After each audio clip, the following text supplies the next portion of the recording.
খেতে বসার সাথে সাথেই যদি এরকম পোস্ত দিয়ে নোটে শাক ভাজা দেখি তাহলে তো মনটা আলাদাই আনন্দে ভরে যায়। বাড়িতে নিরামিষ হলে সকলেরই বোধহয় খাওয়ার ইচ্ছেটা খানিকটা হলেও কমে যায়, তবে আবার নিরামিষের মধ্যে যদি এই সমস্ত প্রিয় খাবার দাবার হয় তাহলে আবার খাবার ইচ্ছেটা দ্বিগুণভাবে বেড়ে যায়, তাই না? আর তার সাথে ছিল হচ্ছে মিমির হাতে বানানো মোচার চপ।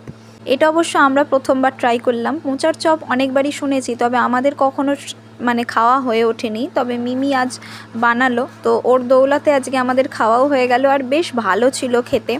আপনারা যদি অবশ্যই কেউ না রেসিপিটা জেনে থাকেন তাহলে কমেন্ট করতে পারেন, আমি রেসিপি দিয়ে দেবো। আর তার সাথে ছিল হচ্ছে আমার প্রিয় কাঁচকলা ভাজা। সবটাই অবশ্য আমার প্রিয়ই হয়েছিল। আর তারপর তো একেবারে আমার সব থেকে প্রিয় হচ্ছে আলু পোস্ত। আলু পোস্ত হলে আমার আর কিছুই লাগে না, আমি শুকনো শুকনো একটু আলু পোস্ত দিয়ে ভাত খেতে ভীষণ ভালোবাসি। আর তার সাথে ছিল হচ্ছে বিউলির ডাল। বিউলির ডাল আমার খেতে না ভালো লাগলেও টেস্টটা আমাকে অবশ্যই করতে হয়, তাই ডাল দিয়ে আমি খানিকটা ভাত মেখে খেয়ে নিলাম। তো আজকের রান্নাগুলো আপনাদের কেমন লাগলো অবশ্যই কমেন্ট করে জানাবেন। আবার আসবো নতুন কোনো ভিডিও নিয়ে। টাটা।